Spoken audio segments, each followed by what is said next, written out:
Hello, my name's Sam and you're watching my channel Sew That Sparkle with Sam, and today I'm going to talk all about the hashtag Sew7 together. So it is the 7th of June. Well, it's not the 7th of June today, but it will be the 7th of June when you watch this video. But it is June, and I was hoping I was going to be able to wear one of my lovely sundresses that I've made to do this video, but it is freezing here in the UK. So I have got my LB pullover, my Paper Theory LB pullover in my star fabric, my lovely cozy French terry, because it is freezing. But I'm still here and I'm still going to talk to you about sundresses and free range slacks. So we have been running a challenge throughout May and June, and it finishes on the 7th of July with the lovely Mandy from Make It Sew and the lovely Judy running Sew and Sew, and me, Sam from Sew That Sparkle and with Sam. And we have been running a Sew7 together, which is a challenge all about sewing up a Sew House 7. Sorry, all about sewing up a Sew House 7 pattern. And hopefully using some fabrics that from your stash, hopefully fabrics that you've got left over from subscription boxes. And yeah, and we've also had lots of support from the lovely Andrea from BeyondThePinkDoor, because that is how we all originally met each other. So yes, that's basically what we're doing, and it's my turn today. It's the 7th of June when you're watching this, so I thought I'd let you know what I've been up to. But before I do that, I want to say a great big thank you. Thank you so much, everyone that has joined our little Facebook group. It's been so lovely to see you all, whether it's that you've bought a Sew House 7 pattern for the first time, whether it's because you just want to show us your wonderful Sew House 7 patterns that you've already made up. And people have just been so kind and generous with their time, helping out other sewers that have perhaps had problems, fitting issues, that kind of thing. Brilliant. Lovely. That's exactly what we wanted to see, and it has been making my heart happy. So thank you very much. So that's been really fun. So I have made up 2 toiles, although they're very wearable toile, one more wearable than the other. And I thought I would just talk to you about them and then tell you about my plans for my finished pieces before the reveal on the 7th of July. So I've got my iPad in front of me because that's got all of the descriptions for the pattern, and it will help me talk to you about my toiles. So I'm going to put a picture up here of my first toile. I've got it here, but I'm going to put a picture of me wearing it so that you can see it while I'm talking about it, and hopefully that will help you. So this is the Sauvie sundress that I made up in this gorgeous viscose that I got from Carolyn Rose, which is the fabric shop where I work. And I had it in my stash for a little while. I've used it for other things, and I just knew it was going to behave itself very nicely as a summer dress. And yeah, and I've made it up. I'll show you inside. It's got like a full facing inside. It goes down quite a long way, and then you pop the straps in. So, and then it's got pockets as well. So as I said, I'll try and have the picture running while I'm talking about it, and hopefully that will help. So the first thing I had to do, obviously I washed all of my fabrics before I made my toile, and I had to decide what size I wanted to cut. So I had a look at the body measurements, and I also had a look at the finished garment measurements of the dress. So I was hitting, which is fairly normal for me, between 8, 10 and 12. So I decided to go for a 10. So the high bust was 35.5, the full bust was 37.5, the waist was 30, and the hips was 40.5. Now, my actual hip measurements are 38. My actual waist is between 30 and 31, depending on what time of day it is. my full bust is 40 and my high bust is 35. So 35 and a half, sometimes 36, depending on the time of the day. So I had a look at the finished garment measurements and decided that even though it was kind of telling me to cut a 12, I was going to cut a 10. And I'm really glad I did, because I did have to make further alterations and I did end up making it a little bit smaller. So I think I'm, you know, between an 8 and a 10 is about the right size for me for this style of dress. So that's what I plugged for. Got all my pieces cut out. It was really nice. All the notches seemed to be in the right places. Everything laid really nicely when I was cutting it. I had no real problems there. When you get the strap measurements, the strap pieces, it actually comes with a kind of a desired size of straps and then a little bit extra. So I cut it so it was extra long. But when I popped it in, I did go for the shorter strap option, but I also had to shorten the straps. Once I'd kind of popped it in, I had to shorten the straps by 3 centimeters, which is quite a bit. So I did have to make those shorter, and I have popped all of those changes that I've made onto my pattern pieces, because then that makes it easier. When I make the next one, I know exactly what changes I've made. So I'll pop a picture up of when I popped it on straight away.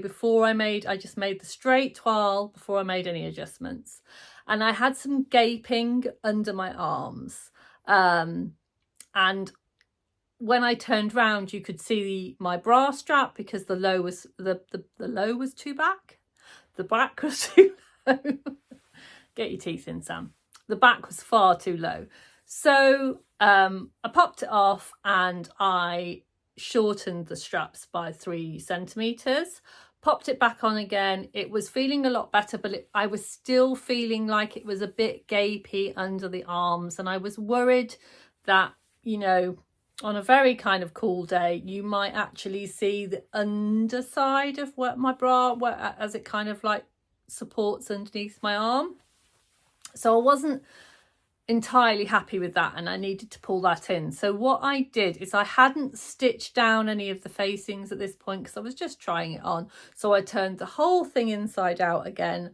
I pulled the facing right up and I took 1/2 inch all the way around, including under and around the arm side and just down to the dart point. So I kind of went 1/2 inch all the way in and then just slowly curved it out to nothing, if that makes sense to the cut. So yeah, and it was about 1/2 inch ish. And then once I did that, popped it on, and then I did just take it a tiny bit more in just around the arm, and I have changed that on my pattern. And then once I popped it on again, it was perfect. It was lovely.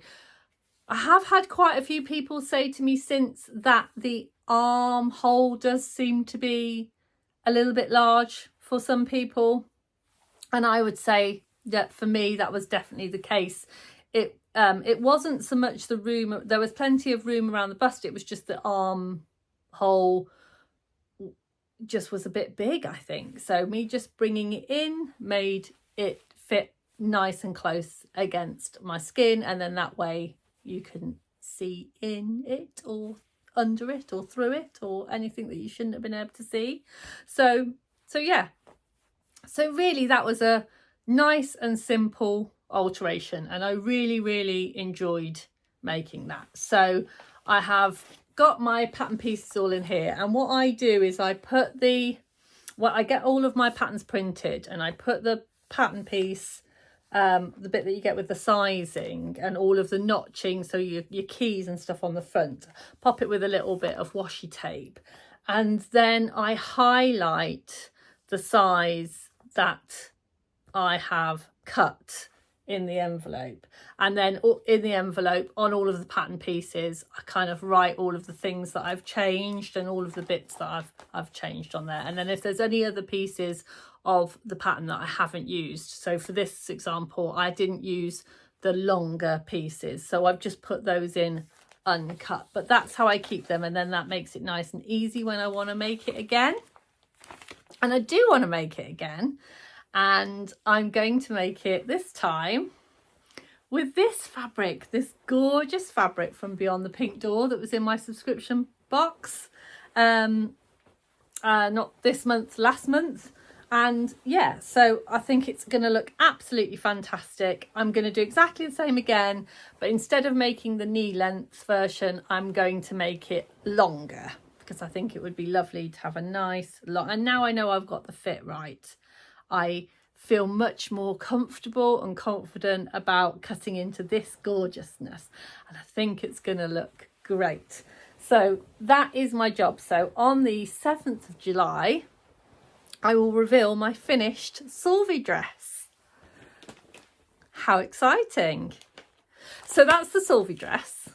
On to the free range slacks. Now let me just pop this out of the way so I can show you my slacks. So this is the Sew House 7 pattern for the free range slacks. And I first decided my first toile was for the tapered style trousers. And I do struggle a little bit with tapered trousers and fit. So I made them up again. I looked very carefully at the size. I think my problem is that my hips are very small, my waist is larger. So and I don't really have a very full bottom. I have quite a flat bottom. So finding the exact right measurements to go for, I found a bit of a challenge. So in the end, I cut a 10. I should have cut an 8. So that was my first mistake, is I should have cut an 8. I cut a 10. I had to do quite a lot of adjustments on it.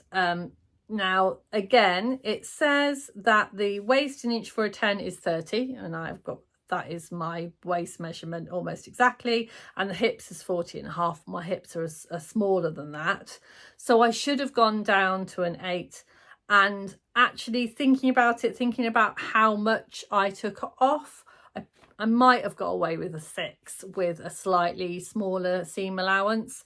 So that is definitely something that I'm going to think of when I make the next pair of trousers. But I'll show you my toile, and I'll pop a little video of me wearing them so you can see where I'm at. So here they are. They've got the pockets in the front. They are very unfinished because I haven't finished doing the waistband, because I've had to make so many changes to them.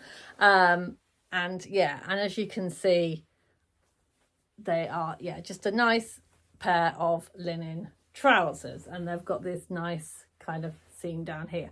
I also didn't I only did ordinary seam finishings inside. I didn't do flat felled seam because these are just my toile. When I make my proper pair, I will go to all of the extra effort with the seam finishings, but I just wanted to concentrate on the fit. And I have to say, these have taken me, my Sauvie toile took me no time at all. A day I was done. This has taken me quite a lot longer to kind of get it sorted. So what I have had to do, so when I first put them on, I realised that the crotch was far too low. Now, I love a high-waisted trouser, and they are nice and high-waisted, but even if I pulled them up right under my bra, I still didn't get to the bottom of the crotch. So I used this lengthen and shorten line here, and I shortened it, so I kind of moved it up by an inch. So it's quite significant, really, and that just meant I was losing a little bit of the bagginess under my bottom. And then I needed to sort out the excess around my bottom. So Thinking back to when I did my trouser block with the lovely Sarah from My Handmade Wardrobe, I got my original trouser block out. I popped it up against there, and I realised that that this block was quite a bit bigger and had quite a lot of excess in the back. So what I did is I took that pattern and my pattern and I just kind of graded everything in so it was all a little bit lower. When I go to make my actual pair, what I'll do is I'll take footage of what I'm actually doing to changing the pattern, so that will really help you. But for this toile, it was kind of a lot of just pinning and cutting, so it might not have been very clear to you, but I used the block a lot that I'd already made, but I'll try and kind of make it a little bit clearer for you. And then the other thing that I've still got to do is I've got to pinch out some of this fabric, and then I will pop a few little kind of like diamond darts in, like the fisheye darts in the back, just to take some of that excess out. So once I'd kind of done that on the toile, they did fit a little bit better, but I kind of came to the conclusion that maybe actually, because even when they were fitting me, I didn't like the tapered leg. It didn't do anything for me. So what I've decided to do is, for my actual finished trouser, instead of doing version 1, which is the tapered leg, I'm actually going to do the version 2, which is the wide leg trouser, because I think that is going to be a better fit for me. So I'm going to go for the size 8 for the wide leg. I'm going to be doing all of the full finishings, and I'm also going to do that adjustment on the rise, and I'm also going to use my block to cut it all in. So I will show you all of that when I do my reveal video, or I might put a little reel onto Instagram with the hashtag sew7together hashtag for you, so you can see how that's working. But the fabric that I'm going to make those finished trousers in is this, which is a lovely kind of cotton chambray, a very kind of like washed denim colour, and I thought that they would make a really nice pair of summer trousers, which will pretty much go with everything in my wardrobe. So yeah, so that's what I've been up to up until now. I hope you've been really enjoying your Sew House 7 creations, and if you have, don't forget to show us, and don't forget to join us on Facebook and let us know how you're getting on. And don't forget to go and check out the lovely other ladies, vlogs that they will be doing on the 17th and the 27th, and then come and join us back on the 7th of July for our reveal. Take care. Don't forget to sparkle. See you really soon. Bye for now.